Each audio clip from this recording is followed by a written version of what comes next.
Oi, pessoal. Eh, eu sou a professora Valéria Marques, né.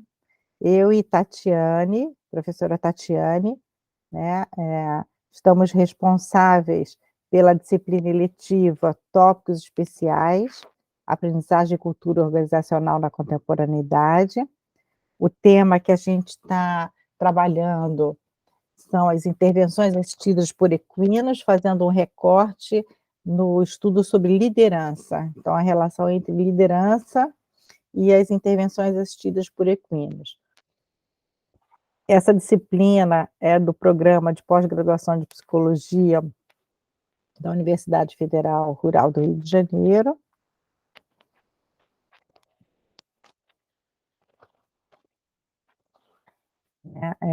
Aqui é a nossa apresentação. Então, eu, né, a professora Valéria, doutora em psicologia, a professora Tatiane, pós-doutoranda, né, atualmente trabalhando comigo, com doutorado em medicina veterinária, especialização em acupuntura, e uma das coordenadoras do programa Equilíbrio Rural. Como a gente falou hoje, dia 20 de dezembro, o nosso tema de debate vai ser sobre liderança. Para isso, a gente escolheu, né, um texto básico para puxar, né, para mediar a nossa conversa, o nosso debate, que é How does Leader Employment Behavior Promotes Employees Knowledge Sharing? The Perspective of Self-Determination Theory.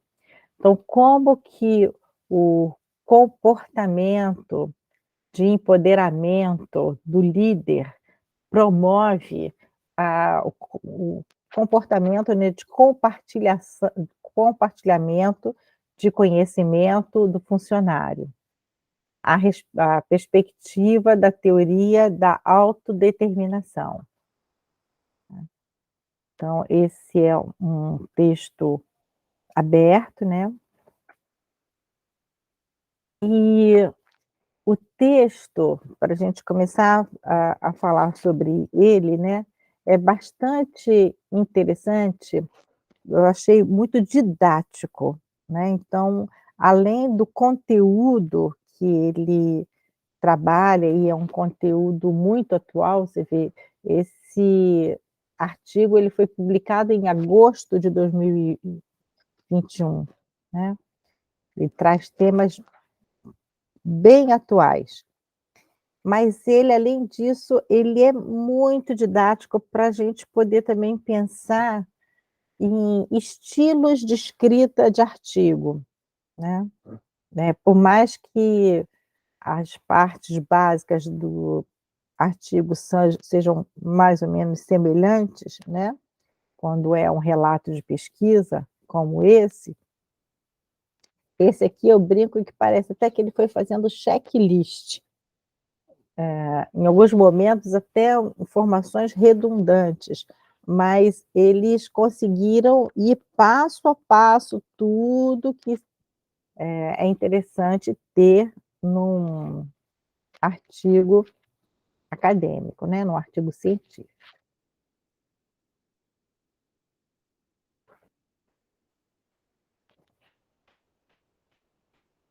Eh, Só para eu ter ideia, assim, vocês conseguiram ler? Vocês acharam o artigo fácil? Acharam o artigo difícil? Quando vocês pensaram, esses termos são conhecidos para vocês, né? Essa questão de comportamento de empoderamento, gestão de conhecimento, conhecimento compartilhado, teoria de autodeterminação, esses são temas. Isso. É, Bianca, concordo com você, né, tem hora que ele chega a ser meio chato, repetitivo, você fica esperando que ele vai falar uma coisa diferente, né, mas ele repete a mesma coisa, mas pela questão didática eu achei interessante, né.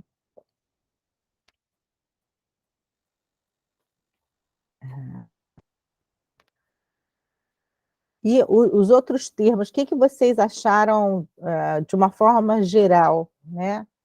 Acharam interessante ou não? Que uma outra questão curiosa é que esse texto, pelo menos para mim, me causou impacto, né, ele é um texto chinês, tá. Então, eu não sei o quanto vocês conhecem a cultura da China, né, eu confesso que eu conheço pouco, e muito contaminada pela cultura japonesa, tá. Mas aí eu achei interessante o interesse, o compromisso deles, eles com uma influência norte-americana forte, né, os autores das pesquisas, eles falam de muito chinês, mas muitos norte-americanos também, mas essa ideia da liderança transformacional, né, às vezes a gente tem uma ideia da cultura chinesa ser extremamente autoritária, assim, mas no artigo eles mostram um outro tipo de preocupação. Então eu achei muito curioso, tá. Quem não teve a oportunidade de ler, eu procurei ser bem didática também, né, assim, fui seguindo os passos da Tatiane, né, então tranquila e didática, mas mesmo assim eu recomendo que vocês possam ler. Quem tiver dificuldade de ler diretamente em inglês, dá para usar o Google Tradutor de documento. A tradução não é perfeita, mas já melhorou muito do início, né, das traduções do Google. Então, vale a pena, tá? E por vezes vale a pena até na questão também de estudo, na questão didática, ter os 2 textos, o texto em inglês e o texto em português, e ir acompanhando, né, e tentando ler em inglês, e quando tiver alguma dificuldade, vai no português, tá. E de uma forma digital isso também dá para ser feito, né, você acompanhando com o cursor.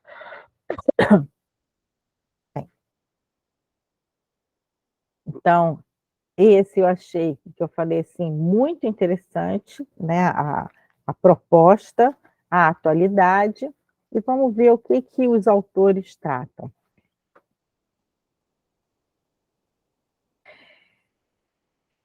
O que eu falei assim, que eu achei muito curioso, né, então já na introdução, me chamou a atenção, porque os autores começam destacando a importância da gestão do conhecimento como um recurso estratégico organizacional. Bem, para cá, né, para nossa influência. Oi, Flávio.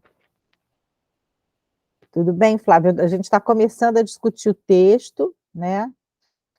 A gente comentou da importância do texto, assim, ser didático, embora ele seja um pouco repetitivo, às vezes fica um pouco cansativo, mas a distribuição dele ser didática é interessante. E a outra coisa que eu falei que particularmente, né, me chamou muita atenção, por ser um texto chinês, eu tinha ou tenho ainda muita desinformação e com isso muito preconceito. Eh, eu nunca tinha lido nenhum texto da China, né, de autores chineses, mas eu tinha uma outra ideia, não imaginava de ter esse tipo de preocupação ou interesse. Então, voltando, eles começam na introdução falando sobre a gestão do conhecimento, a importância da gestão do conhecimento como um recurso estratégico organizacional.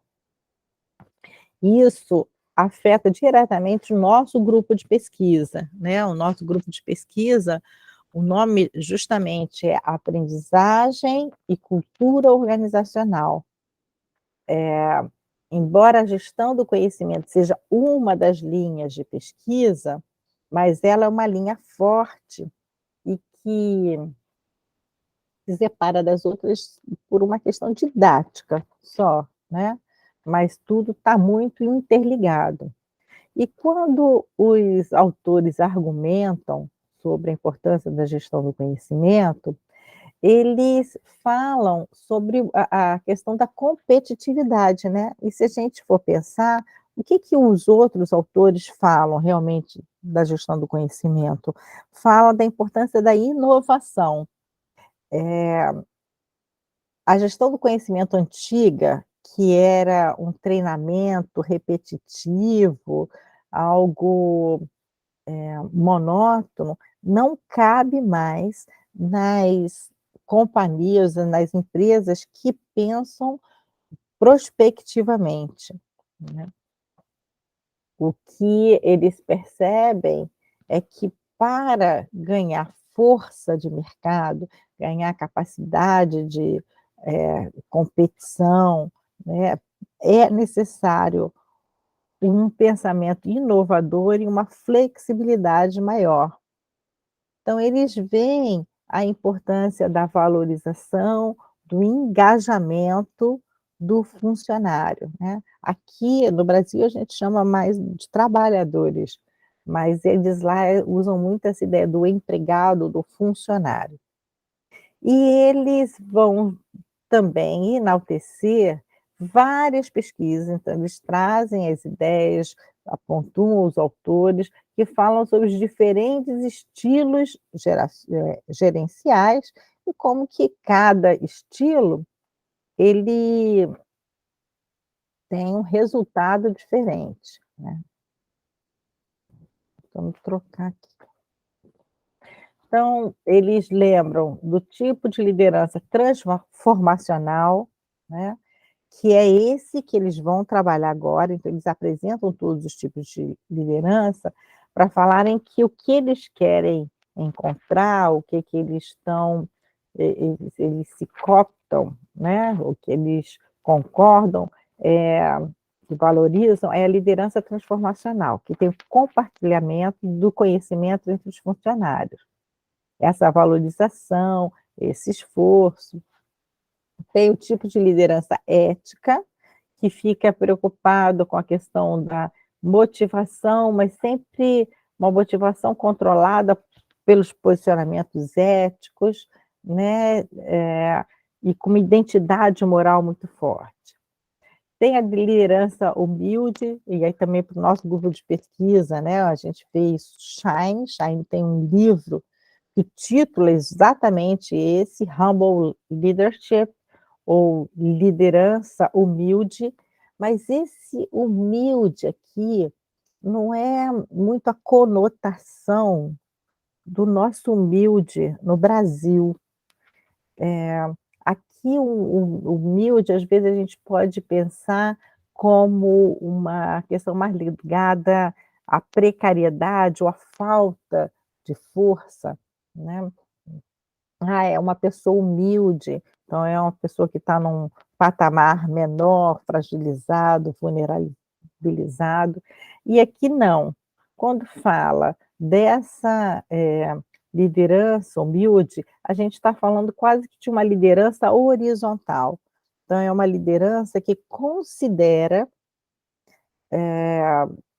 a importância das outras pessoas, e é calcada pela empatia, é calcada pela voz, né, direito de voz, pela questão democrática. E aí com isso, Schein, não é à toa que a Edmondson, né, estudou com Schein a relação que se tem da Humble Leadership com a segurança psicológica, no sentido de que, por isso que eu falo que não é um líder fraco, é um líder respeitoso. E, por fim, ele aponta a liderança transacional, que é também esse nome, né, não pode se deixar enganar, é uma liderança baseada em recompensa e punições, E aí os autores falam até dos abusos, então, quanto que a gente vê de relato de abusos psicológicos, né, abusos sociais em empresas. E essa relação e aí ele vai falar mesmo que não tenha essa questão do abuso, mas que tenha uma noção de autoridade no que beira o autoritarismo, ou seja, né, que acredita que o outro só vai trabalhar na base do chicote, que precisa ter um controle marcante, porque sempre o funcionário está ali para enganar, para ludibriar. Os autores fazem muita crítica, tá. Então, mais uma vez, eu retorno à minha fala inicial, foi o que eu chamei assim, me chamou muita atenção, porque a gente pensa nessa questão da China como quer dizer, ele não é mais um país fechado, mas o quanto que ficou isso, né. A gente não pensa numa China democrática. E o tipo de liderança transformacional é um tipo de liderança que, dialoga com a democracia, dialoga com os direitos humanos, dialoga com a valorização da interação. Bem, então ele fala desse tipo de liderança, aí voltando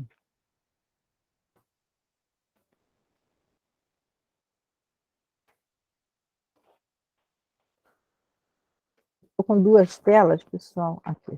Então, voltando até antes, ele fala desse tipo de liderança para destacar a importância da gestão do conhecimento, tá. Seguindo.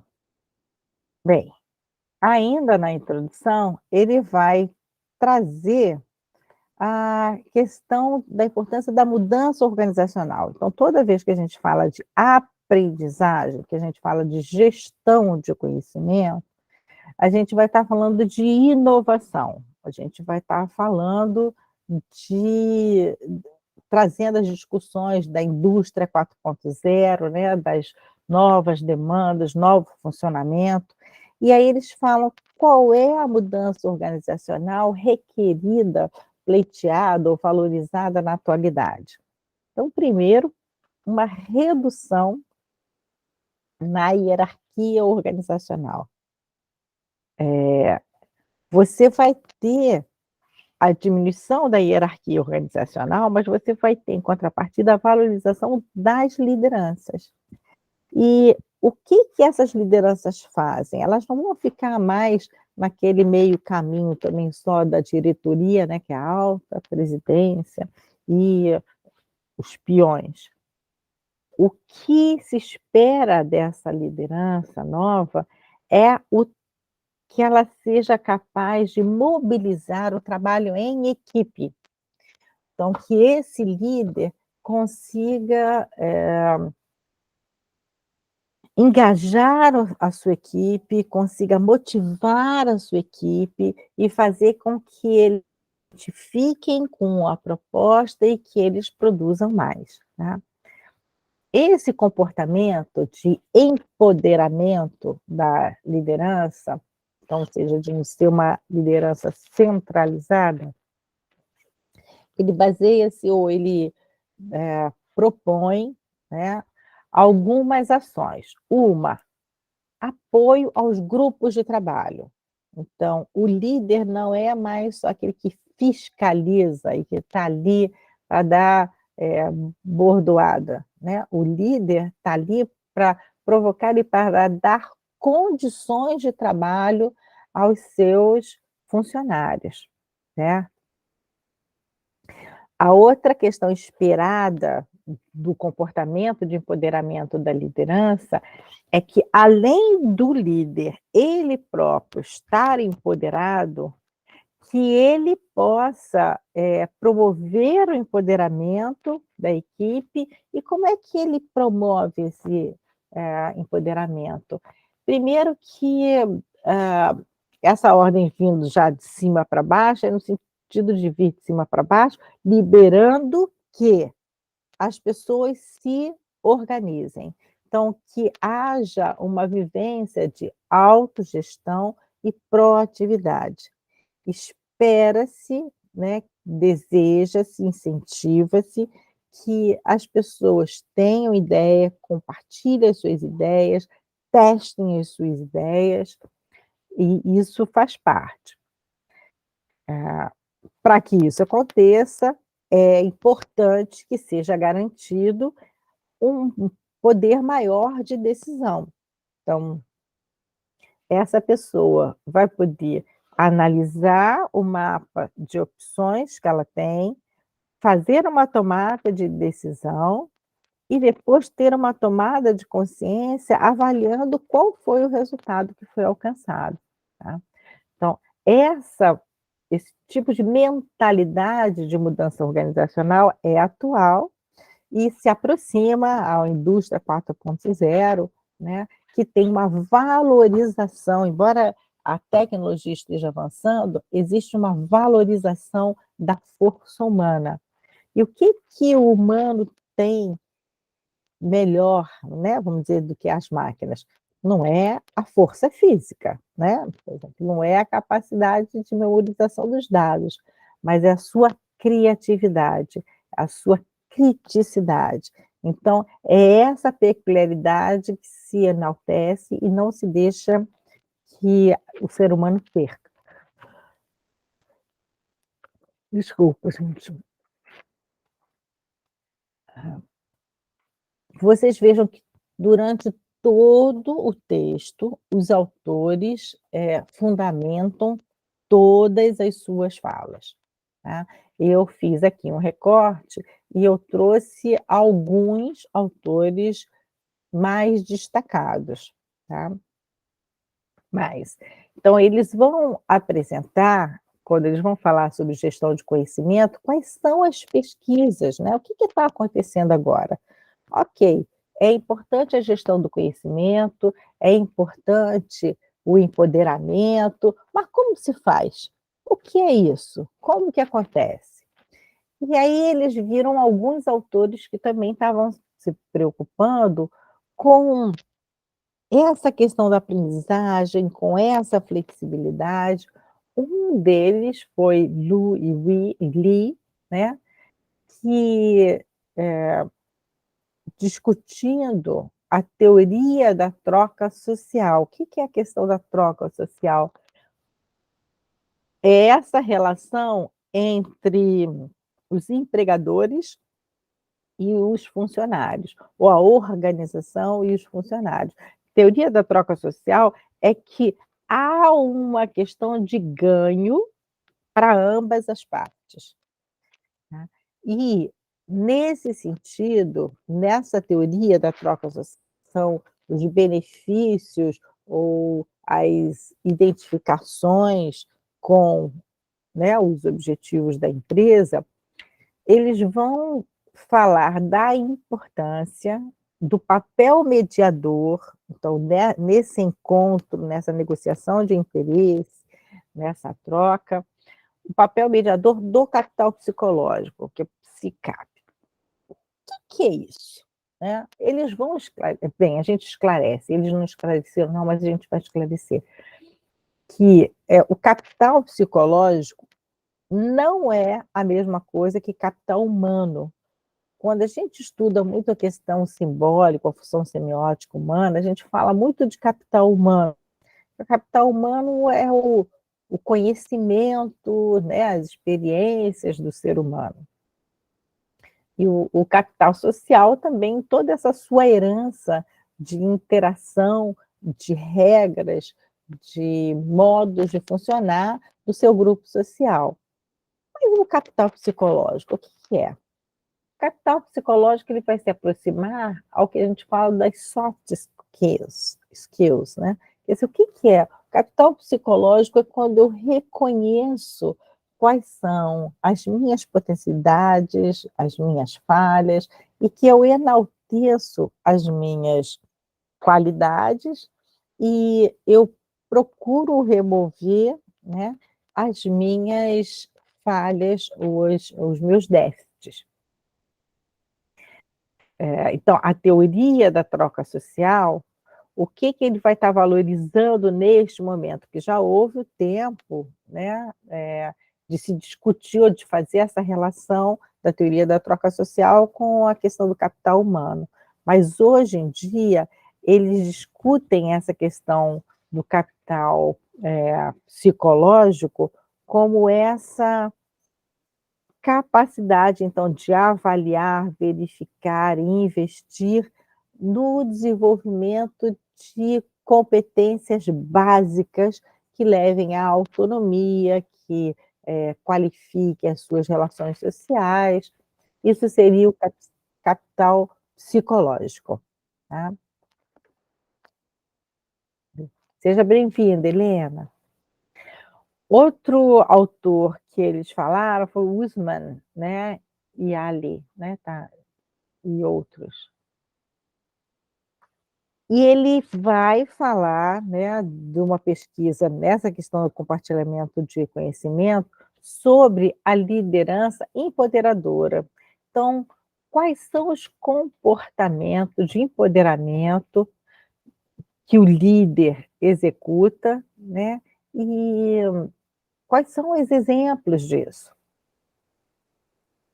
Eles vão destacar que uma liderança empoderadora, ela efetivamente ativa, né, o empoderamento psicológico de sua equipe. Porque essa liderança empoderadora, da mesma forma que a anterior, né, que é a liderança transformacional, ela vai querer, né, que a equipe se sinta confiante, então vai se mostrar empático, respeitoso, apoiador, incentivador de ações, né, uma nova compreensão do que é o erro. Então, tudo isso é uma liderança empoderadora que tem como uma consequência o papel, ou destaca o papel do empoderamento psicológico. Bem, que isso acontece, né, então assim, que a teoria da troca social tem uma relação com o capital psicológico, que a liderança empoderadora tenha uma relação com o empoderamento psicológico dos,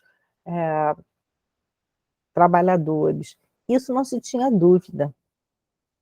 Mas essas pesquisas, né, deixam em aberto, e não tem outras que façam, é para dizer o como que isso acontece. Que tem uma relação com o outro, ok, mas como? E aí os nossos autores começaram a pensar, nesse como, quer dizer, o que que move alguém, né, o que que impulsiona a mudança de comportamento? É a motivação. E aí esses autores chineses começaram a estudar sobre motivação, né. E aí começaram a ver qual era a contribuição do líder para isso. Bem, as pesquisas, então agora a gente vai entrar nas pesquisas sobre os estudos de estados motivacionais, né, então, mas não é uma motivação qualquer. Como é que a pessoa começa a ter o desejo, né, de compartilhar o conhecimento? O que que a gente, sabe disso? Ganet vai estudar isso a partir de 2009, vai ser um dos pioneiros que vai pegar esse recorte, e ele vai usar 2 teorias prévias. Desculpa, pessoal. Uma, é a teoria do comportamento planejado, o TCP. E o que que a teoria do comportamento planejado faz? Estuda. Ela estuda efetivamente, o que leva a pessoa a se organizar de uma determinada forma. O que que Qual é o gatilho para tensão comportamental, né? E isso para o líder é importante, porque ele vai conseguir manejar melhor, né, negociar com a sua equipe. E a outra teoria, que aqui nesse nosso encontro de hoje vai ganhar destaque, é a teoria da autodeterminação, tá? Então a gente vai ver aqui, né, que ela já começou há muito tempo. Esse SDT, né, que está aqui entre parênteses, já é para lembrar que isso é o nome em inglês. Não, é uma teoria da autodeterminação, e se a gente for ver em inglês, chama-se Self-Determination Theory, entendeu? Então é o nome em inglês, né. E essa teoria da determinação vai falar que existem 3 necessidades básicas que movem o sujeito, que são autonomia, competência e relacionamento. Então, essas 3 necessidades, elas estão relacionadas, né, também com o modo de como adquirir competência e relacionamentos sociais positivos. Então, além de eu querer ter mais autonomia, além de eu gostar de saber fazer as coisas, né, de poder e de eu ter um grupo de amigos, a teoria da autodeterminação estuda também qual é o modo mais rico para que isso aconteça, tá. E aí, mais uma vez, aqui a gente está chegando perto do nosso foco da pesquisa de hoje, né, do estudo de hoje, que é a questão do importante papel da motivação autônoma e satisfação de necessidades. Então, lembrando aqui, essa motivação autônoma é aquela motivação que nasce de dentro de mim, né. Eh O líder pode até falar, mas eu faço as coisas não é porque ele fala, eu faço as coisas porque eu acho que é importante, porque eu me identifico com aquilo. Então, eles queriam estudar esse papel da motivação autônoma, né. E eles concluíram, quando eles pesquisaram a primeira vez, a importância do efeito interativo do ambiente social e as diferenças individuais. Então, olha quanto conceito novo. Por isso que esse texto eu recomendo, mesmo quem leu, leia de novo. Ele vai estar falando do papel da motivação autônoma, ou seja, o que que me impulsiona para a ação. Vai falar na teoria da autodeterminação dessas 3 necessidades básicas, né, então autonomia, competência, relacionamento interpessoal. Mas, ao mesmo tempo, ele vai falar que, embora isso seja intrínseco a mim, o que que a minha interação com o ambiente pode me causar? Se o ambiente pode aumentar ou diminuir isso. Como no caso aqui, o foco, porque essa discussão, vocês vejam, pode ser em qualquer lugar, né. Mas ele, como é um autor da psicologia organizacional, ele queria entender como que acontece isso dentro do trabalho, tá. O Ganet, ele criou o primeiro modelo de teste, né, sobre essa questão da motivação autônoma.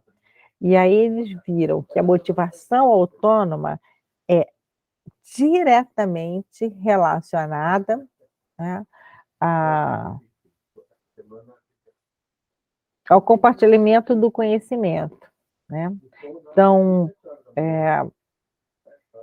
se eu tenho autonomia, eu reconheço em mim a capacidade de fazer, eu gosto de fazer, eu gosto de interagir, isso aumenta a minha chance, né, de gostar de compartilhar de informação também. Até porque eu me sinto parte responsável pelo processo. Então, se eu quero que a coisa continue, eu tenho que pensar o que que eu posso fazer. Aqui entrando um pouco mais no detalhe, perdão, da teoria da autodeterminação. A motivação dos indivíduos é influenciada pelo grau de que suas necessidades psicológicas são atendidas. Então, como eu acabei de falar, se eu não tenho dúvida da minha autonomia, eu estou muito bem resolvida. Se eh, eu reconheço em mim as minhas competências, eu conheço, e eu tenho um relacionamento social bom, isso diretamente vai correlacionar positivo à minha vontade de continuar fazendo coisas sozinha, essa motivação autônoma, né, da questão do compromisso. Você vocês vejam que essa colocação é importante para a gente começar a pensar a questão do trabalho, né. Então, também falando no Brasil, como que a ideia de emprego, trabalho, como é que se brincam com essas 2 palavras, e agora até como que algumas pessoas preferem continuar, trabalhando, porque isso faz bem, né. Então, se consideram com autonomia cognitiva, moral, social, conseguem perceber um campo de competência e estabelecer vínculos sociais. Dentro desse escopo da teoria da autodeterminação, principalmente Ganê e Deci, né, porque Deci foi um dos pioneiros, Ganê começou a estudar isso depois, mas eles afirmam que a satisfação dessas 3 necessidades, autonomia, competência e relacionamento, desempenham um papel no desenvolvimento da autodeterminação, tá. Então, aqui é onde a gente vê que é isso mesmo, que a gente compreendeu de uma forma correta, tá.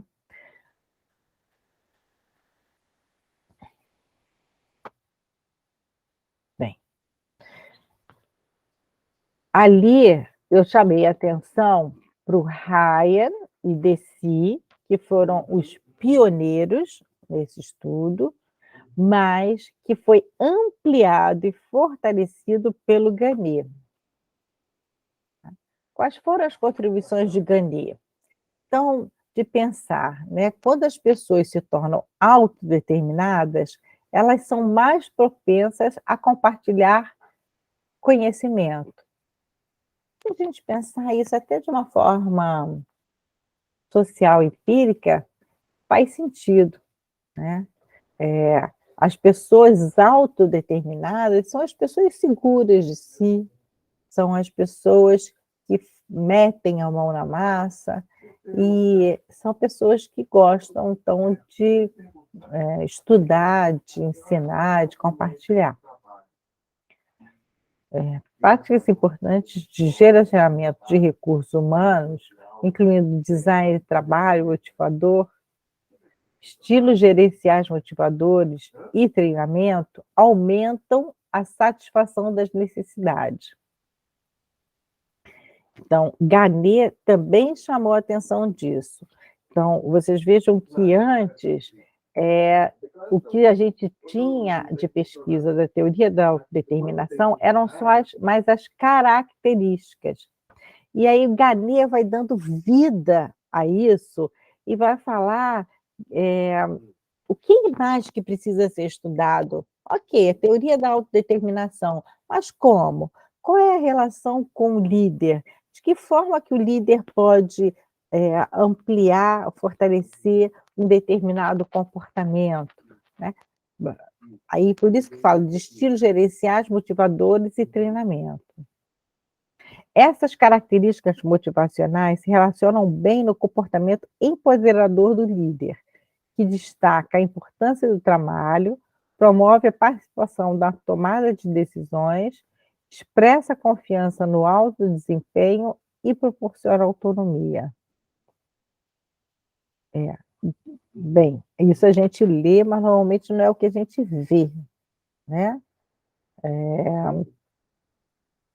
As características que encaixam bem no empoderamento do líder é esse que conhece em si qual é o seu estilo geracional, que busca passar, né, o conhecimento. Então, por aí vai, tá?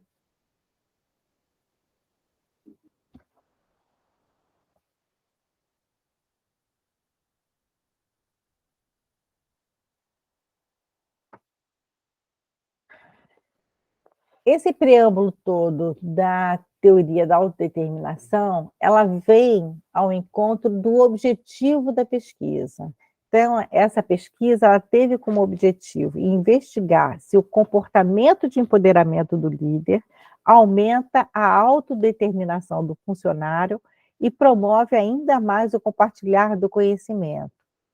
Então, será que esse empoderamento do líder, ele vai alimentar essa autodeterminação, essa intencionalidade de planejamento do comportamento do funcionário? A hipótese dele é que sim, mas isso precisa ser comprovado. Explorar o efeito moderador da personalidade proativa do funcionário, não na relação entre comportamento de empoderamento do líder e o compartilhamento de conhecimento do funcionário. Então, eles querem ver se a proatividade do funcionário, né, tem alguma relação, se aquele funcionário que é mais proativo, se ele é mais suscetível, se ele está mais disponível ao comportamento de empoderamento do líder. Assim como ele quer saber se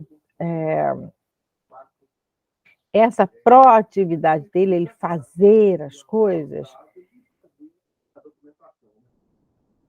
ele passa para frente, né? Ele passa o conhecimento para frente, não porque ele tem que passar, mas porque ele tem uma consciência de qual é o comportamento, o papel, o lugar dele no trabalho, tá? E ele gosta de compartilhar com outros para que possam lutar juntos.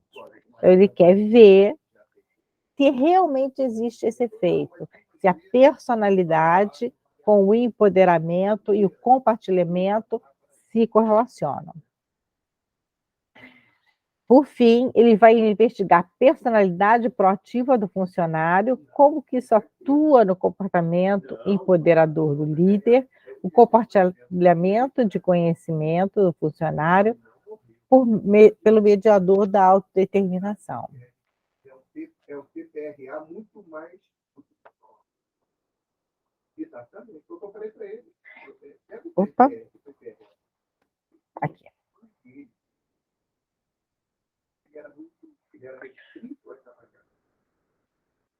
Para a gente alcançar aquele objetivo, a gente tem que entender o que é o efeito moderador da personalidade proativa, tá? E o que é a personalidade proativa? A personalidade proativa é aquela que vai poder moderar a associação positiva entre a intenção empreendedora e o comportamento empreendedor. Então, a pessoa, vocês vejam assim, quando ele está falando aqui, ele está falando da personalidade, porque ele viu que eles têm a inferência, né, que quem não tem a personalidade proativa não seria tão suscetível à influência do comportamento do líder, né? Empoderador do líder. Mas, se a pessoa já é proativa e encontra condições ambientais e a motivação do líder, ele supõe que ela vai conseguir seguir em frente. Tá? A personalidade proativa também pode fortalecer a relação positiva entre inteligência emocional e criatividade dos funcionários. Então, aqui, mais uma vez, a gente entende por que que é importante hoje em dia, né? Aquela primeira frase que a gente falou aqui, né? Por que que as empresas estão pensando e se preocupando como que o funcionário está se sentindo, se ele se sente ou tem espaço para autonomia? Bem, isso porque depois todo esse contexto tem resultados concretos, econômicos, né, e fazem um novo impacto no mercado. E, por fim, a personalidade proativa pode contribuir para a apresentação de altos níveis de competência, iniciativa, engajamento e outras características positivas, tá?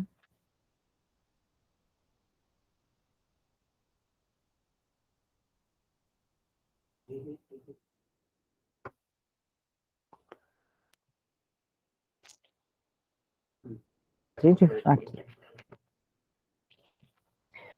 O ponto de partida deles é a crença que, perante um comportamento empoderador do líder, os funcionários, né, com a proatividade, né, e iniciativa, com as competências, nessa também até as necessidades básicas supridas, né, de autonomia, pertencimento, competência.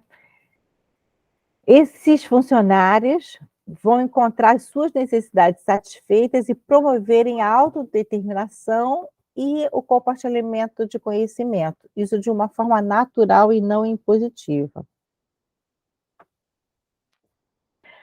Bem, as 3 contribuições da pesquisa sobre o efeito do comportamento empoderador do líder.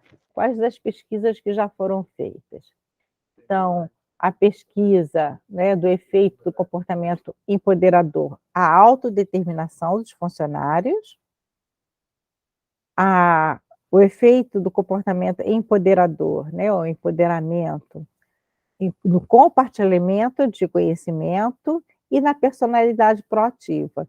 Então ele vai querer fazer uma correlação disso, comportamento de aqui, ó, comportamento do empoderamento do líder, autodeterminação do funcionário, compartilhamento do conhecimento pelo funcionário.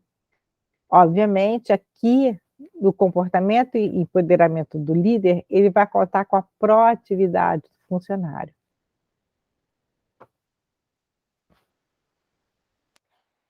Essa foi a apresentação da, da pesquisa. Vamos dar uma paradinha só aqui, um instante, antes de entrar na revisão teórica. Vocês conseguiram entender, então, qual era a proposta? Vou voltar aqui. Qual foi o modelo teórico aqui? Quais são os construtos que ele vai estar trabalhando? Aqui a gente resume tudo. Ele resume, ele quer saber, então aqui, qual é o comportamento de empoderamento do líder e qual o efeito que tem, né, a relação com a proatividade e o efeito que tem a autodeterminação e o compartilhamento. Ok, até aqui? Sim. Ok. Então, vamos entrar agora na revisão teórica de cada uma dessas questões. Por isso que a gente falou que ficou meio repetitivo e a gente acompanhou do jeito que estava lá. Mas, para quem for escrever um artigo, isso aqui é um passo a passo, tá? Então, vamos voltar para lá.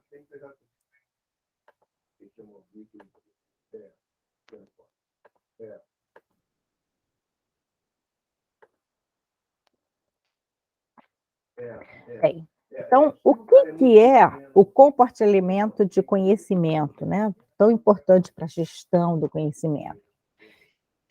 Não existe ainda uma definição consensual de todo mundo dizer que isso é compartilhamento de conhecimento, mas basicamente eles seguem o mesmo bojo, tá? Ele destaca 3 conjuntos de autores, né? O primeiro que fala que é a partilha, o compartilhamento de informações, ideias, opiniões e experiências. O outro autor, né, o Polászko e o Cummins, ele já vai falar que é fornecer informações, como o Bartol, mas ele vai colocar aqui, ó, saber como ajudar os outros. Ele vai falar da importância da cooperação para resolver problemas, promover novas ideias, implementar políticas e procedimentos. Então, quando eles forem estar discutindo de compartilhar conhecimento, não são só dados, tá? Mas tem os dados e tem as atitudes para o bem comum, né? E o Hendricks e Cummings, eles vão se aproximar, né, do Polászko e do Cummings, mas o que eles vão querer efetivamente estudar é o processo disso. Então, ok, compartilhamento de conhecimento é saber como ajudar os outros e como cooperar. Mas como é que isso acontece? Tá? E os autores dessa pesquisa, então, eles querem focar justamente nesse processo. E eles vão considerar esses construtos que a gente falou e ver como que um vai estar se correlacionando com o outro. E eles vão fazer essa correlação como uma pesquisa estatística, né? Eles consideram que o comportamento de indivíduos que fornecem informações, conhecimento, tecnologia, experiências, ideias e métodos relacionados ao trabalho, então eles localizam e aí eles falam para os outros, né? Para os outros companheiros, para o benefício dos seus companheiros de trabalho, né? E aí para benefício, obviamente, também da empresa. O compartilhamento individual do conhecimento, ele melhora a capacidade da tomada de decisão pessoal, que eles estão justificando para que estudar, compartilhar conhecimento, para quê? Qual é o impacto disso na gestão de conhecimento? Fala que reduz o custo de produção organizacional, em curto tempo de conclusão do projeto, promove a inovação organizacional e melhora o desempenho organizacional. Então, aqui eles voltam à primeira frase, praticamente, que eles falaram no projeto deles, né? Aqui eles vão falar do efeito do comportamento do líder no compartilhamento de conhecimento, tá? Então, o que eles inferem enquanto revisão teórica que eles viram? O apoio percebido de líderes e colegas. Então, se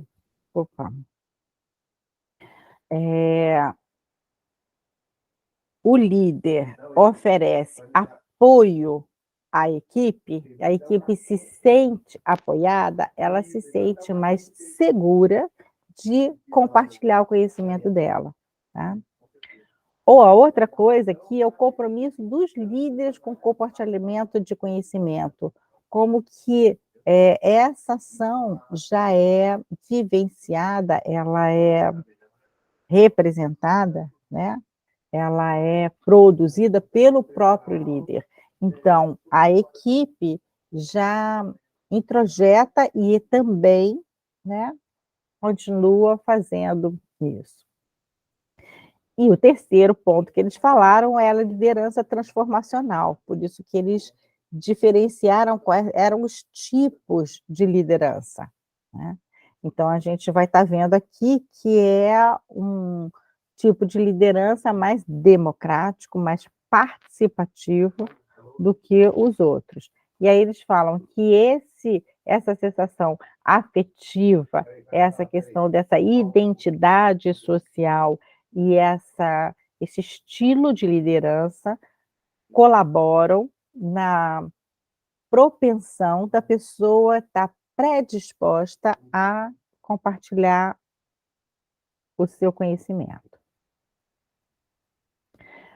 O que é esse comportamento de empoderamento do líder, né? O que é isso? Também a gente já começou a falar. Esse comportamento é a possibilidade que o líder dá, né? Ele permite de cima para baixo, né, não é uma conquista só de baixo para cima, já vem como uma política da organização que os subordinados tenham mais poder de decisão, que eles sejam mais autônomos, tá. E aí eles vão falar dessas 4 dimensões do comportamento da liderança. Que isso acarreta? Então, aumenta o significado do trabalho.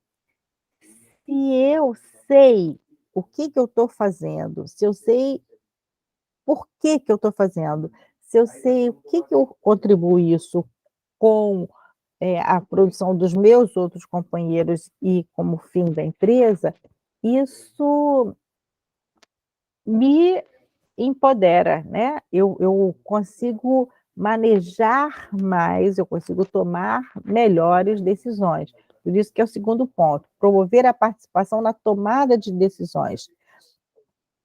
O líder não pode só falar, né: "Ah, vá lá e faça", né, ele precisa estar junto e problematizar e efetivamente, assim, não é uma prova oral, isso não é uma pegadinha.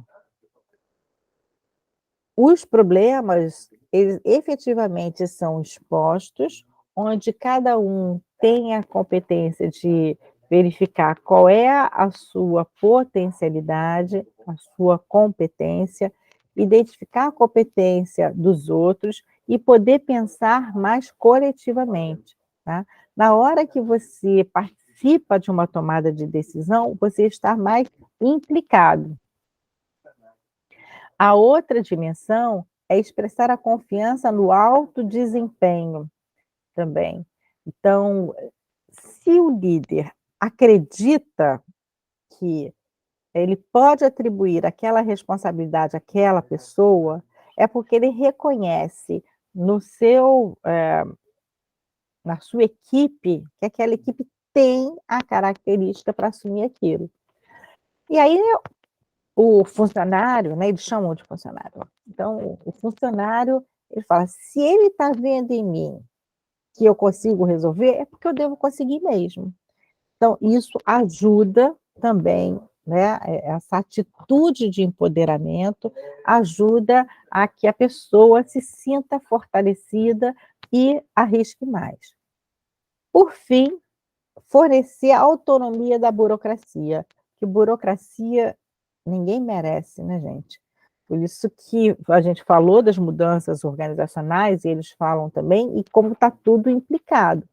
Então, esse líder, ele precisa soltar as rédeas, ele precisa saber que ele não precisa estar na mão tudo fechadinho para as coisas funcionarem, que ele pode compartilhar, que ele vai dividir, que vai caminhar com o grupo e facilitar as comunicações, eh, dar agilidade, né, o que a gente chama da gestão ágil do dia a dia da empresa.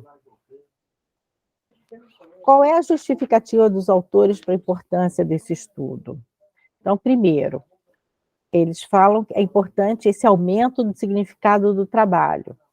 E aí, ter uma maior consciência da importância, né, que o colaborador tenha essa maior consciência das suas contribuições para a eficácia do organizacional.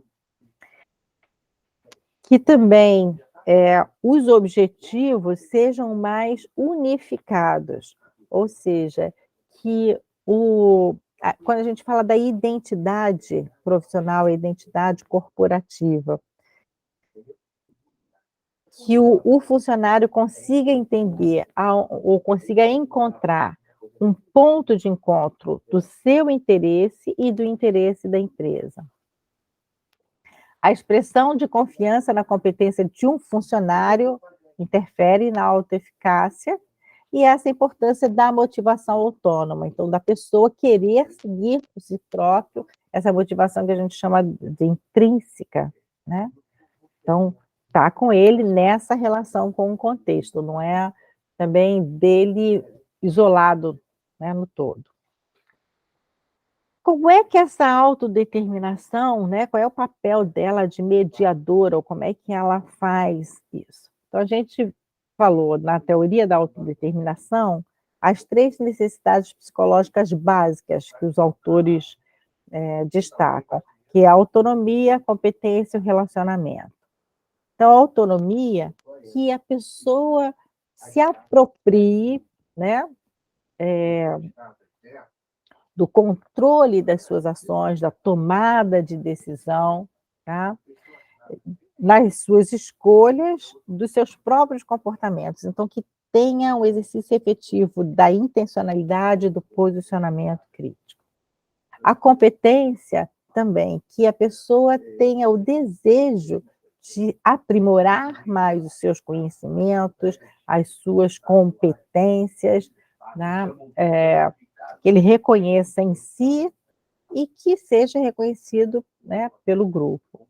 E o relacionamento é o relacionamento interpessoal. Então, eles falam da importância do grupo. Isso eu achei muito interessante também, né. Volto a falar que era outra coisa que me caiu, enfim, a ideia de grupo, né. Então a necessidade de se relacionar, de pertencimento, de ser reconhecido pelos outros. Quanto mais forte ou maior for essas necessidades estarem atendidas, então a pessoa reconhecer o seu grau de autonomia, desenvolver a sua competência, né, da sua agilidade e ter uma rede de relacionamento, maior é o senso de autodeterminação, né, maior ela se arrisca, né, mais ela faz, mais claro, mais, intencional são as suas ações. E aí aqui são algumas hipóteses que eles levantam, eu já vou dar spoiler, né, porque todo mundo leu, vou mostrar as 6 hipóteses. Aqui ainda está como hipótese, mas eles, desenvolvem o trabalho e eles confirmam as 6 hipóteses, tá. A primeira hipótese que eles tinham é que o comportamento de empoderamento do líder está positivamente relacionado ao compartilhamento de conhecimento pelos funcionários, ou seja, quanto maior o comportamento de empoderamento do líder, então que a gente viu ali, a liderança transformacional, a o atendimento às necessidades básicas, né, de autonomia, reconhecimento, mais frequente, né, as pessoas ficam mais motivadas a compartilhar os seus conhecimentos. A outra hipótese, o comportamento empoderador do líder está positivamente relacionado com a autodeterminação dos funcionários. Então, também. Então, quanto mais esse clima de empoderamento, né, não só as pessoas vão compartilhar mais conhecimento, como elas vão se auto-eco-organizar. Esse seria o termo que eu usaria. Eles não usam porque eles usam outra teoria, né? Mas a teoria da autodeterminação é basicamente isso. Eles não vão precisar ser seguidos no cabresto ponto a ponto. Aí eles vão entender aonde eles estão dentro da empresa, o que a empresa precisa deles, o que o grupo precisa deles, e eles vão estar engajados nisso. A autodeterminação do funcionário está positivamente relacionada ao seu compartilhamento de conhecimento. Então, a gente vê esse 3, a relação do 1 e o 2, né. Então, se eu me sinto se eu sento mais no meu trono, né, se eu estou mais seguro de mim, se eu, me sinto capaz de tomar decisões, eu sinto que tem esse espaço, naturalmente, eu já compartilho mais o meu conhecimento.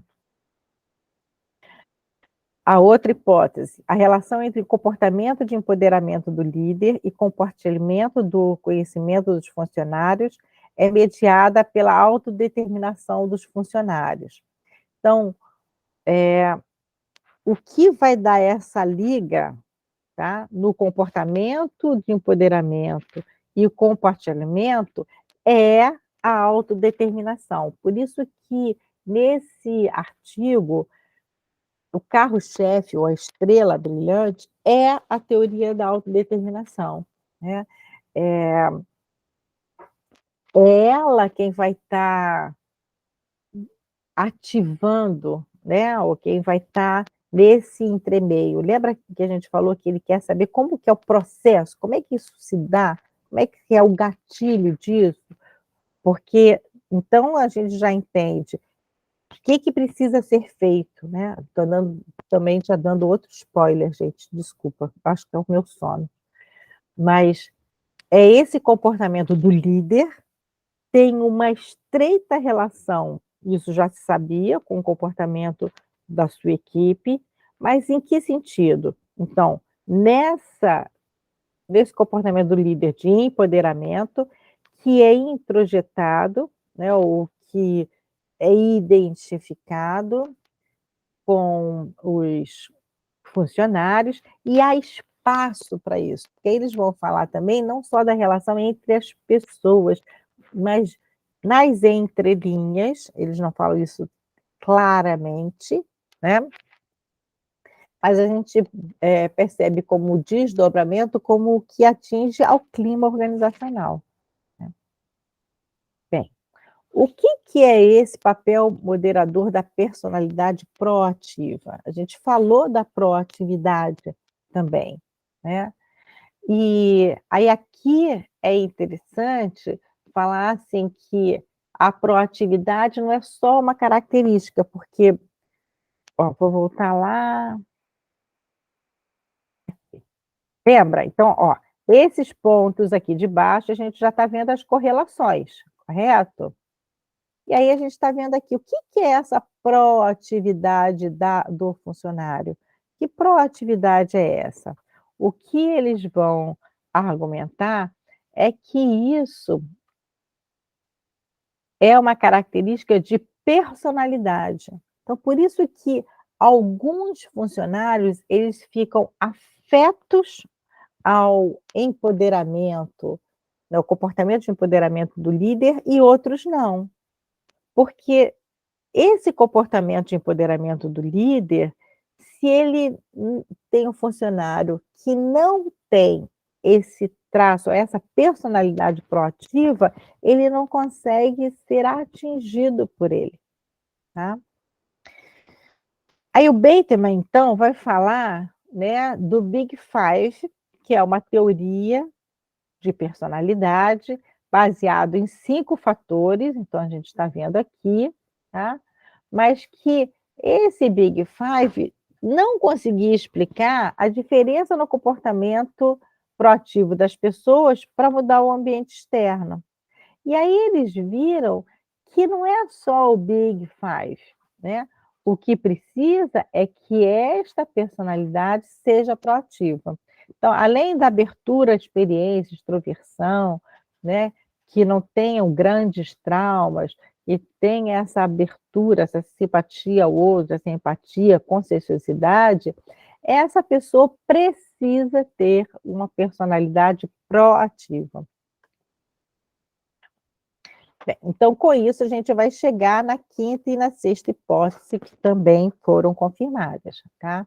Então, a personalidade proativa do funcionário modera positivamente a relação positiva entre o comportamento capacitador do líder e a autodeterminação do funcionário, de modo que a relação positiva entre o comportamento né, capacitador, empoderador, né, do líder e a autodeterminação do funcionário é mais forte para os funcionários com alto nível de personalidade proativa. Ou seja, aquela pessoa que, por si, ela já tem, a gana de resolver as coisas, né, de pesquisar, de querer ver, já tem a iniciativa, isso facilita ou ela fica mais afetada, ela fica mais aberta a esse comportamento empoderador do líder, tá.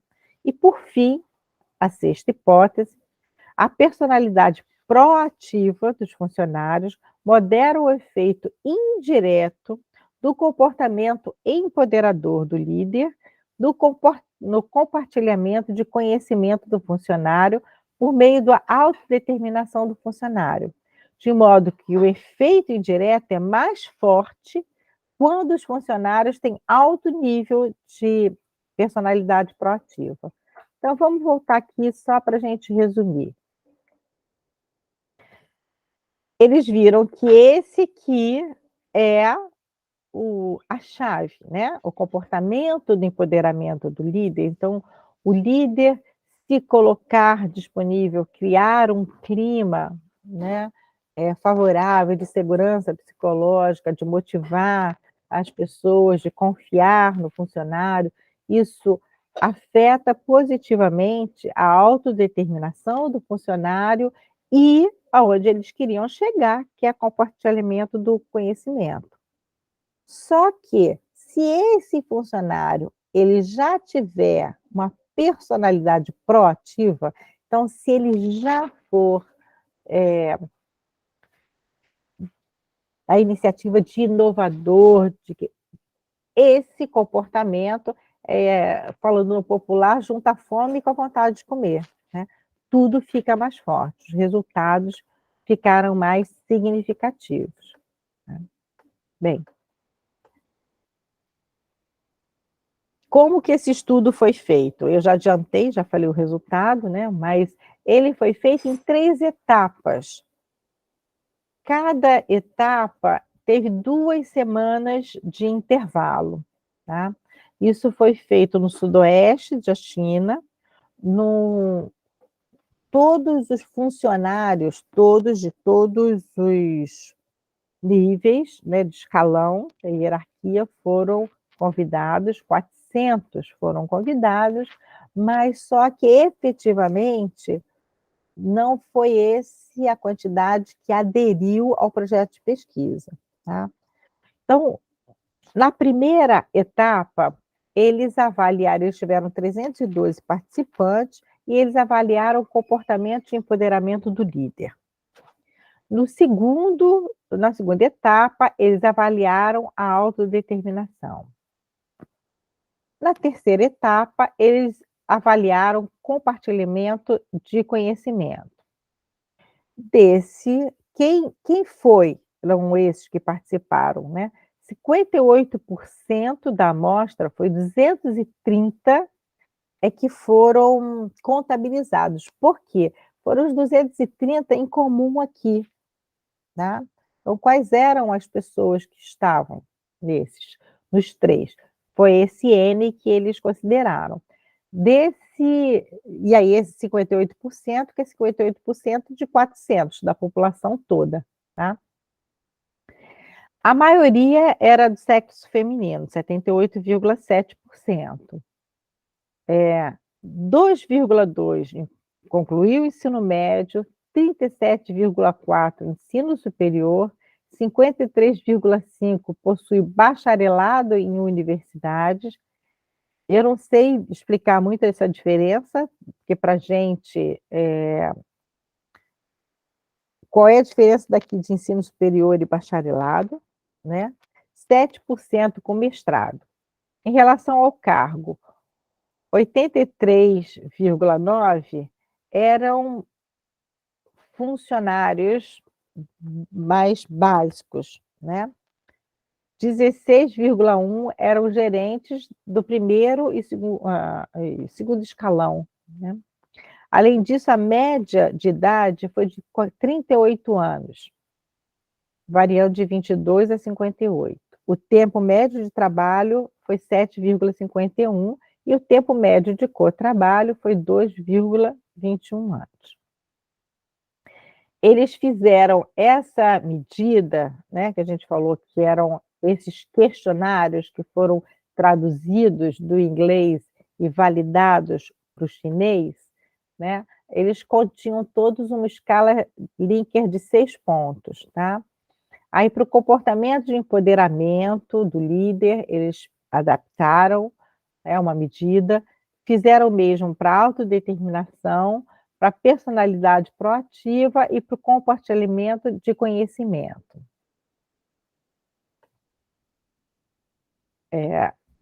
Coletaram também, então, além daquelas, escalas Likert, né, eles avaliaram, foi o que a gente já viu ali no reconhecimento, né, dos participantes da pesquisa.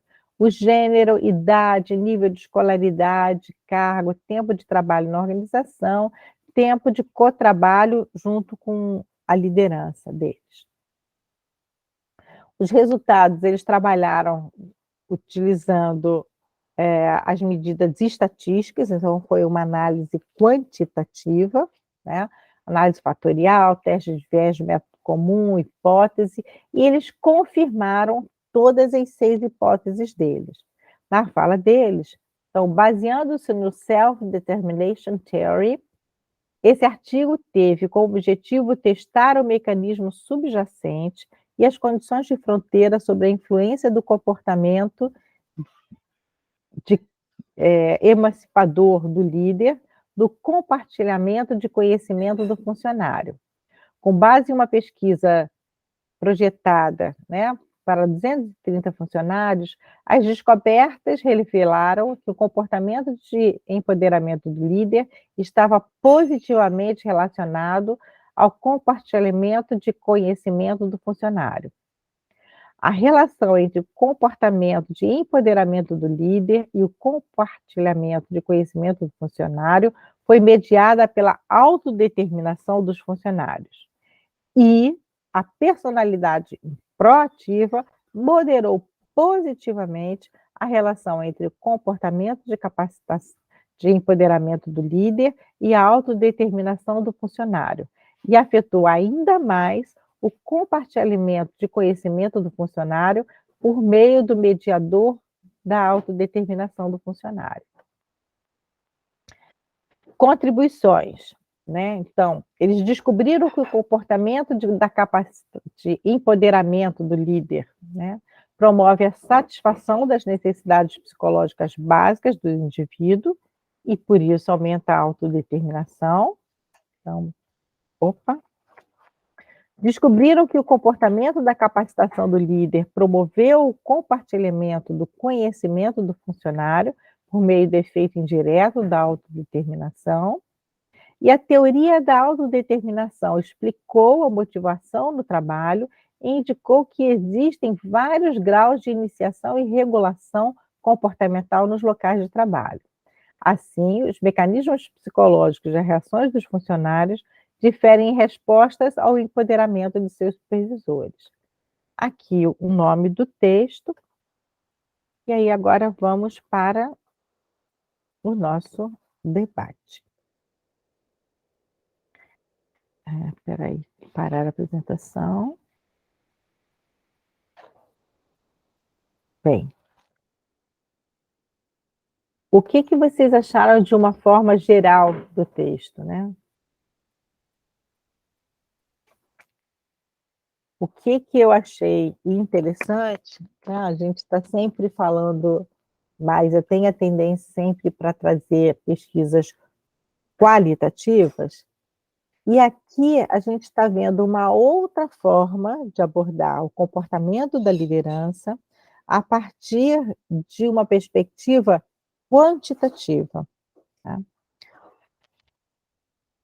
Eu vou já abrir para todo mundo falar, tá, gente? Mas só para falar assim, o que eu destaco, por que eu falei que esse é um artigo muito didático, né? Ele tem a preocupação passo a passo de definir o que ele está falando, com que autores que ele vai estar conversando, quais instrumentos que ele vai estar utilizando, qual foi a condição que ele encontrou para isso e o resultado que ele chegou, tá? Então, antes da gente debater de uma forma geral, Ah, Tayane, peraí, tentando abrir aqui, tá, para ler o quê? Achei que deve ter sido um estudo difícil de fazer. É difícil quantificar características tão subjetivas como personalidade proativa. É, Thay, esse, para eles, para os autores, eu não acredito que tenha sido um estudo tão difícil. Por quê? Porque eles não vão parar para discutir tanto a subjetividade da personalidade proativa. Ele já vai partir do que se diz que é a personalidade proativa. Então, a personalidade proativa é isso, isso e isso. Pronto, tá? Você vê que é o próprio instrumento de coleta e análise de dados, eles pegam de outras pesquisas já realizadas. Então, essa discussão que você está falando que é difícil, que é quando a gente faz a pesquisa qualitativa, que a gente precisa ter uma preocupação muito grande em fundamentar, né, para defender a nossa proposição. Nesse tipo de estudo, eles não vão abrir tanto para discussão, entendeu? Eles vão acatar aquilo que está colocado. Qual é a definição dada? É essa definição. Então, é por aqui que eu vou seguir. A gente pode pegar essas definições, por exemplo, e fazer uma pesquisa quali? Pode. A gente pode verificar se, além desses construtos que eles usam para definir o que é uma personalidade proativa, e a gente considerar que possa existir alguma outra, a gente tem essa possibilidade? Tem. Mas isso só vai aparecer numa pesquisa quali, não numa pesquisa quant, entendeu? Não. Por quê? Porque essa é uma pesquisa objetiva. A gente pode fazer uma pesquisa quanti-quali? Pode. Agora, você vê, eles tinham a expectativa, né, o convite inicial do universo eram de 400 pessoas. E eles ficaram com um universo final de 230. E que, olha, já te falo, foi muito bom. Essa aderência ao projeto deles foi muito boa, né? Parece pouco, mas isso para uma realidade de pesquisa, realmente foi outra coisa que me surpreendeu, né? Positivamente, tá? As, mas mesmo com 230, né, fazer uma pesquisa qualitativa, a gente teria que pensar muito bem como. A Amanda não está aqui, né? É uma pena. Mas, por exemplo, a Cris também pode me ajudar, né? Mas, por exemplo, uma pesquisa com representação social daria para fazer, porque você consegue fazer com um N grande usando determinadas técnicas. Você pode usar a técnica de pedir 3 palavras e depois fazer a análise e ver quais vão ser as representações que vão despontar, tá? Mas se você for fazer uma entrevista com profundidade, né? Entrevista com profundidade é o nome, né? Entrevista de profundidade. Não, não tem nenhum critério de julgar, né? De melhor, né? A nível de critério, entendeu? De se é melhor ou pior pesquisa. Mas é uma entrevista com profundidade, ou de profundidade, porque você pega, às vezes, um ou dois, porque você vai ficar com aquela pessoa até o assunto esgotar. E aí você vai fazer a transcrição disso, são folhas e folhas e folhas e folhas, e com dados, por vezes, tão subjetivos. O que acontece na pesquisa subjetiva? Ela abre muito leque. Então, na hora depois de você fechar, Se você fizer, você pode fazer com categorias a posteriores, né, você vai ter que trabalhar muito para fechar essas categorias, tá. Então volto a falar, não tem certo, não tem errado, esse mesmo tema, ele poderia ser trabalhado de uma forma quali, aí pegando né, a Juliana que tinha falado do N, né, da questão dos participantes. Sempre a resposta está no desenho da pesquisa. Tá? O que que é desenho da pesquisa? É você, a partir, você já tem um objeto de pesquisa, você já tem a sua pergunta, você tem que ver como que você vai responder isso. Quais são os recursos que você tem? Os recursos são recursos de tudo, recursos de dominância teórica do tema, recurso financeiro, às vezes você precisa de ter deslocamento de um lugar para o outro, pagar hospedagem, pagar alimentação, recurso de tempo dos participantes da pesquisa. Então, todos esses detalhes a gente precisa ter consciência para decidir o que fazer, tá? E é isso, é não perder o foco. Ficou claro? Tá? E aí, Juliana, então também aproveitando você, né, na pergunta que você fez antes, quanto mais dúvidas, no sentido assim, quanto mais perguntas vocês tiverem agora, na fase do, do projeto que vocês estão revisando, esse é o momento. E às vezes a pessoa fala, ah, não, não quero pensar isso, já defini, pronto, vamos fazer. Mas se você fizer sem pensar as coisas antes, às vezes você mata seu participante, né. O que que é essa morte de participante?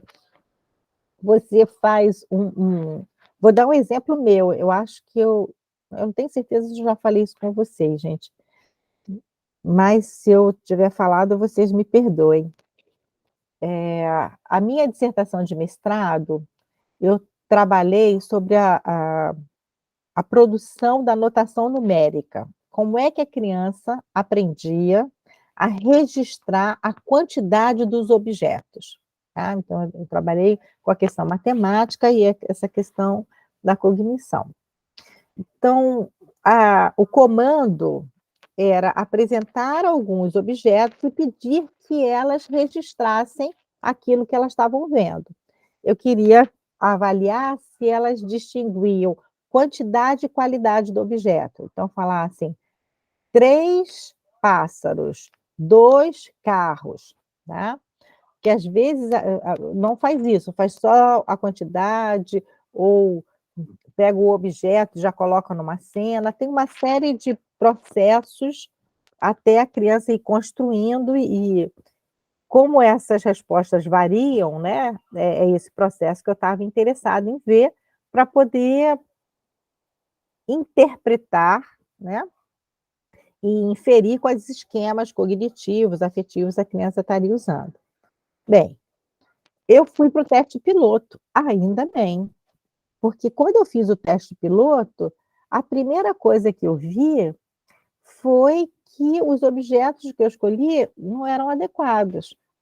Eu fiquei muito preocupada em escolher objetos que não fossem sexista, né, que não fossem bonequinha para menina, bola para o menino, né, coisas que pudessem interferir dessa forma.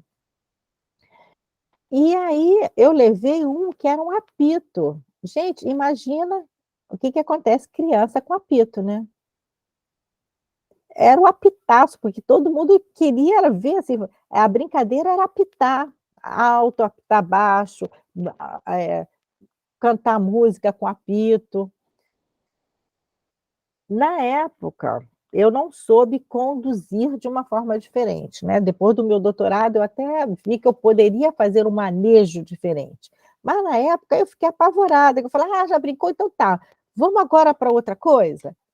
Pô, mas a criança já estava contaminada com o comportamento pregresso, ela não queria fazer mais nada, tá. E aí eu depois a minha solução foi modificar os objetos, que ela pudesse manusear, que fossem objetos ricos, mas que não fossem, que a affordance dos objetos fosse mais condizente ao que eu estava pesquisando, do que, eh, tirasse ela do foco da minha pesquisa. A affordance significa de que forma que aquele objeto te convida para interagir com ele, tá. Isso é algo que a gente faz sem pensar, né. Então, existem objetos que aí você vê uma cadeira, você já vê uma posição de sentar, né. Você não vai sentar em algo pontiagudo, tá, porque ele não é convidativo. Então o que eu estou falando, isso é importante. Olha que, assim, eu pesquisei bastante, pensei bastante, fiz bastante, e ainda assim, quando eu fui para o meu projeto piloto, eu consegui ver os meus erros, eu tive o meu trabalho de especialização da psicopedagogia foi a partir dos meus erros, tá, que eu consegui corrigir, e no meu mestrado eu já, né, a minha dissertação foram com os meus acertos. Embora eu tenha falado também de que aconteceu no projeto piloto. Ok? Tá. Bem, Ok. agora uma pergunta diretamente para vocês, né, já já vai estar terminando o nosso encontro e a gente já está na boca das boas festas, feliz Natal, né, agradeço todo mundo aqui hoje. Mas eu gostaria de ouvir de vocês, qual a relação que vocês já tiveram com liderança? Vocês já tiveram relações com liderança com comportamento empoderador, né? Como é que vocês percebem isso? O que que é uma liderança com comportamento empoderador e uma liderança, né, o comportamento empoderador é mais que uma liderança transformacional, né? Ou ao contrário, se vocês já tiveram também o contato com lideranças que eles chamam aqui de transacional, que é da recompensa e punição, né, é uma liderança mais vertical e autocrática. Na vida de vocês, qual a relação que vocês têm com liderança?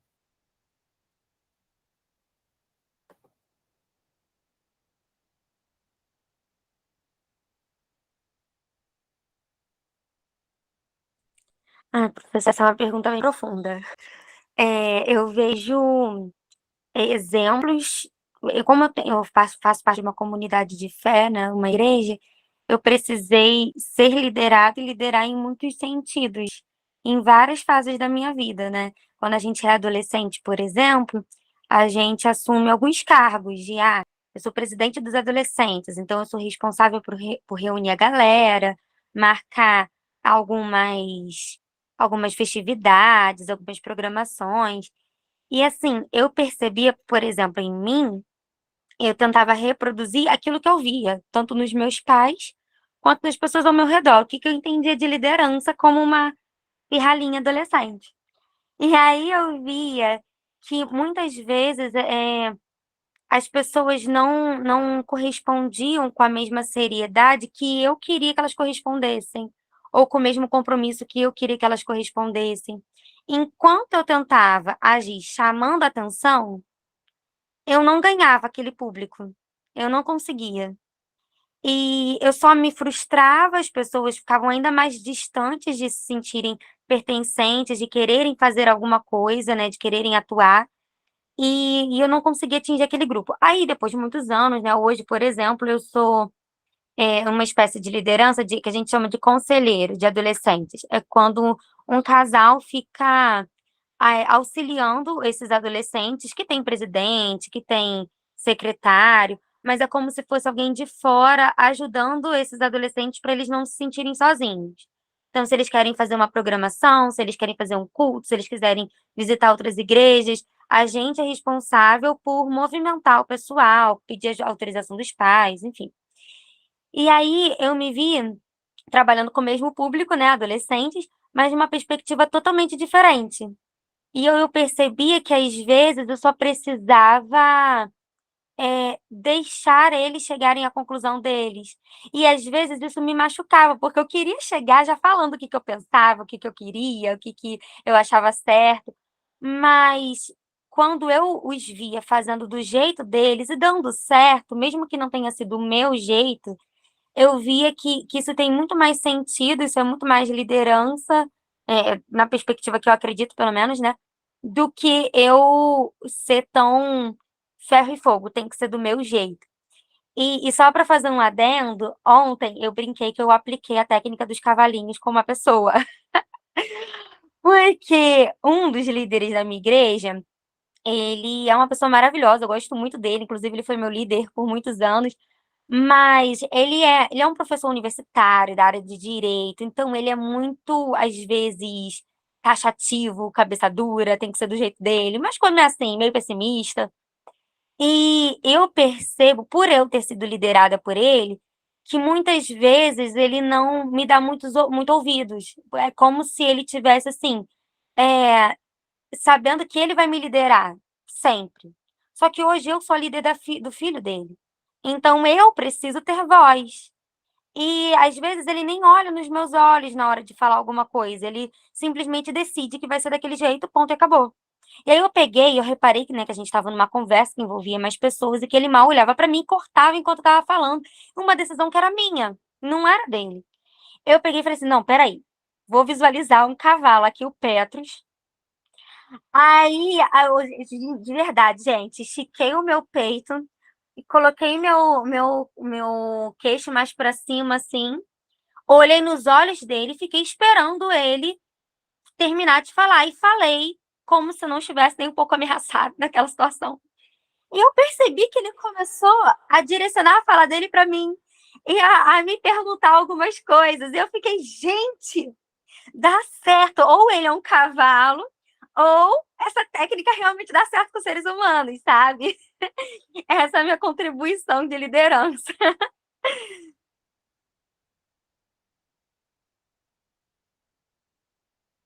Tá fechado, professora, seu microfone. Muito legal, adorei, tá? Escreve isso aí, porque achei maravilhoso e dá para compreender bem do que você está falando, né? Porque quando a gente está falando daqui do empoderamento da liderança, né? O falando com esse trabalho que a gente faz com a questão com os cavalos, o nosso intuito é que os nossos líderes, eles tenham justamente essa noção, essa consciência, né, então eles precisam é isso que você está fazendo agora. O que que é ser um líder, né, o líder não é ser o chefe mandão, né, se você está o líder, você está numa posição de relação, e que onde ambos têm que ganhar, né? Ou pelo menos que é isso que a gente espera da liderança, no modelo de liderança que a gente propõe. E aí é esse empoderamento da liderança. Bem no seu exemplo que você falou, dar o apoio, né, ao grupo de trabalho, encorajar a autogestão e a proatividade, então ver que ferramentas que eu posso dar e falar: "Vai, né? O que que tem que fazer, com quem que você tem que falar e vai, né? Promoção de empoderamento na equipe, concessão de maior poder de decisão.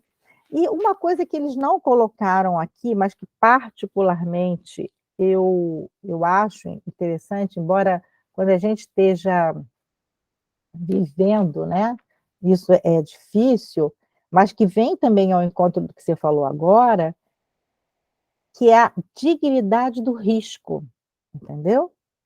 Tem que arriscar. Você falou que agora você fez, levantou e deu certo. Poderia não ter dado, entendeu, Thay? E que isso não ia diminuir em nada a sua vivência, né? Ia ter que ser mais um momento de parar e ver o que que aconteceu. porque foi uma relação, foi como você falou, ele parou e olhou para mim, porque você conseguiu puxar a sintonia dele, né, você fez esse canal, mas também não é impositivo seu, percebe? Por que que é um diálogo, né? Ele agora já vai observar uma outra Tayane, não é mais a Tayane menininha, pequenininha, né, já é outra pessoa, porque você também já se percebe diferente, tá. Então, aqui eu acrescentaria isso, a dignidade do risco, que é o valor, do erro não como fracasso, mas a possibilidade. É isso, Bianca, é sempre, sempre, sempre intersubjetividade, sempre, sempre.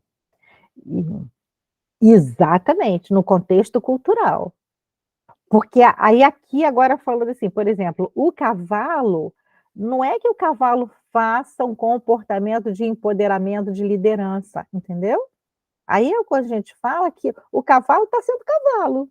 E o que que o cavalo precisa? Ele sabe que ele sabe não, né? Então, em toda a evolução, o ser dele equino, ele precisa desse comportamento social, ele precisa de ter um líder que garanta a situação dele, mas não é com esse nosso objetivo. E aí por isso que a gente pode estar aprendendo muito com ele, sim, entendeu? Então, muito legal. Como que está escrito aqui? Juliana escreveu aqui também, Ju escreveu, é o que foi falado no início da apresentação, da transmissão de conhecimento na equipe para promover crescimento e autonomia. É extremamente relevante e importante. Eu percebia muito, no contexto da saúde também, o medo de algumas intervenções por parte dos profissionais, por não se sentir capacitado diante da atividade que faziam parte das suas funções, mas por não terem sido estimulado ou validado, a pessoa perdia essa capacidade. Exatamente, né? Aí a gente vai falar da Edmondson com a segurança psicológica, ou mesmo a gente vai falar de Shine, né, quando a gente falou dali, do líder humilde, né, do humble leadership, mas que é esse líder que tem a liderança horizontal, tá? E aí, como a Bianca falou, é sempre na interação, mas essa interação, por que que é no contexto cultural? Até eu falo mais, é no contexto sociocultural, né? Que ele tem essa questão temporal. Se a gente for lembrar do Bronfenbrenner, quando ele chega lá no máximo do cronotempos também, então tem essa questão cultural, das trocas sociais, e essa questão ambiental por fora. Tudo isso influencia, tudo isso, tá? E são questões que às vezes a gente não percebe também, né? Falando do Petrus ali, a gente fala muitas vezes da característica da personalidade do cavalo, né, do Petrus, mas a gente precisa perceber também, assim, as condições ambientais e, às vezes, a vivência dele naquele dia e como que, de alguma forma, tanto com o cavalo quanto com pessoas, a gente coloca a pessoa num determinado estigma e retrato e a gente conduz para aquela pessoa agir daquela forma, né? A gente pede para que o outro mude o seu comportamento, mas a gente continua fazendo do mesmo jeito. Então, por isso, assim, não é fácil, mudar não é fácil, mas é isso que é bacana também, né? A gente poder pensar, né, e descobrir como continuar. Aí. Tem, gente. Alguma outra consideração, né? Algum outro comentário?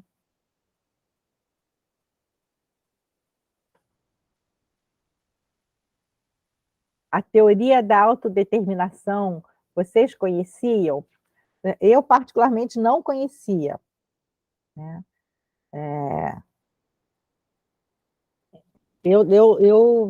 Tayane, assim, como você, eu tenho uma certa dificuldade em coisas muito objetivas, mas eu vejo também a importância e a possibilidade, tá. Até aqui, assim, por mais repetitivo que o texto possa ter parecido, é um texto muito claro, né. Eu fiquei pensando também o quanto que, se isso tem uma questão da cultura chinesa, eu não conheço nada da cultura chinesa. O estilo da nossa escrita, lembra quando a gente está estudando a questão da narrativa, que a gente fala do estilo, né? Até mesmo quando eu falo com vocês, eu falo assim, posso corrigir, posso discutir conteúdos, mas o estilo da escrita é a marca de cada um. Então, eles seguem o roteirinho, mas o estilo de escrita deles é sempre volta no mesmo ponto para falar a mesma coisa, né. Para falar: "Viu, ó, isso está ligado a isso está ligado a isso", tá. Fiquei curiosa de ler outras produções chinesas para saber se isso é um estilo chinês ou não, né. Como a gente fala, se a gente lê um artigo francês, ou se a gente lê um artigo alemão, se a gente lê um artigo, americano, você consegue identificar, né. É diferente, entendeu? Mesmo sabendo, porque o formato, gente, é igual no mundo inteiro, mas eu falo que é o desenvolvimento do texto que é diferente, né.